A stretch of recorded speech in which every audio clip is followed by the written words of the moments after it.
Hi, in this video we're going through why you need a bunker in GTA 5 Online, what you'll need to get started, how to unlock some of the coolest kit in the game, and most importantly, how to make some serious coin solo. Hi and welcome back, my name's Dan and I'm an old grumpy gamer. Grand Theft Auto is a truly massive game. Between GTA 5 and the constant updates from Rockstar for GTA Online, there's no shortage of new content and interesting things to do. Join me then as we go through the quick start beginner's guide to the bunker in GTA 5 Online. Before we dive in, if you're new to the channel, we do how-to guides, news and giveaways, so consider subscribing and ringing the bell to stay up to date. Diving into your first business in GTA Online can be a little intimidating and there's not a lot of information from official sources on the prerequisites or what to expect. So that's what we're covering here. So let's answer the big question first. How much money can you make with a bunker in GTA 5 Online? In short, it's up to about 89,000 an hour according to Reddit user I'm on Reddit Wow, and possibly a bit more on special event weeks. But that comes with some caveats. So why even bother with a bunker? Well, it's mainly the unlocks and upgrades. Sure, there's a business component to it and you can make some decent money, but the major advantage is what other things you'll get with the bunker. For starters, you need a bunker to be able to purchase a mobile operations center or an MOC. And with an MOC, you can get a weapons workshop to upgrade Mark II weapons and a vehicle workshop to upgrade and customize weaponized vehicles like the Insurgent, the Deluxo, the Scramjet, and the Mark II Oppressor. The next reason, and arguably the most important, is you can research weapon and vehicle upgrades. It takes a while and it costs a bit of money, but this is how you can get the night vision scopes, thermal scopes, 50 cal vehicle weapons, and access to special liveries. And finally, the business element. It's not the best earner in the game, but it's reasonably straightforward to run and ties in nicely with your nightclub if you have one. So first things first, to do anything meaningful in your bunker, you need to be a CEO, and to do that, you need a CEO's office. The cheapest one is Maze Bank West at $1 million.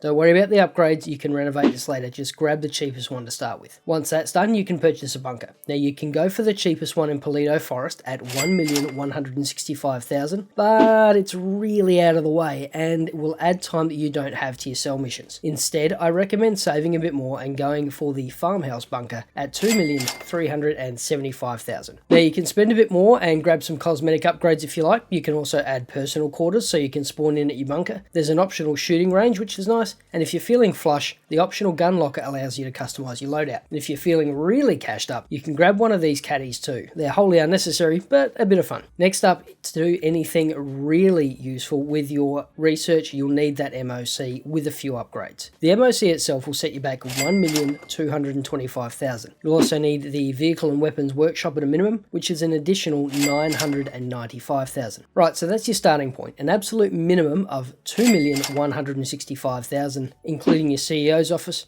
but you're much better off budgeting around $6 million to get the most use out of the facility. Oh, and I should mention the daily fee for the bunker is around $4,000 at the time of recording if you have the upgrades. Now, if you're looking for sheer profit per hour as a solo player as opposed to expressly starting on the bunker, and you have this kind of cash, then you're much better off grabbing a Kasatka and grinding Kaio. That's way more profitable than a bunker, but I digress. Next up, let's go through the setup missions. Make sure you've registered as a CEO and head to the bunker. Then find the laptop on your desk and log in. You'll only see one option at the top left. Click it and you'll be booted back into the lobby. I picked a pretty ordinary time to do this. Snow plus night driving isn't great, and the Dune loader isn't exactly known for its handling either. The setup mission will take you through your first supply run. Just follow the prompts on the screen to collect your first round of goods, then head back to the bunker where you'll get another briefing. After that, it's time to head back over to the computer and set up for the rest of the business. Once you've logged back in, you'll be presented with a more fleshed out menu. Let's jump straight to staff. You have three distinct options here. You can concentrate on manufacturing, concentrate on research, or you can split your efforts between both. If you're only here to make money, then sink all of your efforts into manufacturing. If you don't care about the bunker paying for itself, then set this to research only. For me, I wanted to split my efforts. It slows down the manufacturing and research, but that suits me, and we'll get to why in a few moments. Next is the resupply when that's available. You have two options here. You can either purchase supplies for up to $75,000, or you can steal supplies. If you opt to steal, each run nets you 1/3 1/3 of what you need and will take between 6 and 10 minutes to complete. That means to completely restock, you'll need to do 3 separate theft missions, which is going to take you between 20 and 30 minutes. You'll definitely make more money this way, but it's a lot of work, so I tend to pay the cash, so I can keep plotting with other things in the game. You can also do a partial purchase too, so if you want to AFK for a while, or you've got to do some other stuff, you can top up your supplies even if they're not completely depleted, and that'll be just a little bit cheaper. Next is the research, arguably the most important part of this business. From here you can start the next round of research. Unfortunately, you can't pick what you're going to research, only that you want to research. If you have the staff assigned and supplies available, research will automatically start and progress on its own. As with manufacturing, once the supplies run out, research will stop and you'll need to resupply to get it rolling again. Once the research bar is maxed, you can jump into the bunker computer and see what you've got. Now, if you have some spare cash or you want to get to a specific item, you can also fast track the research. To be able to do this, you need to have at least 1 pixel visible on the research progress bar, so you can't just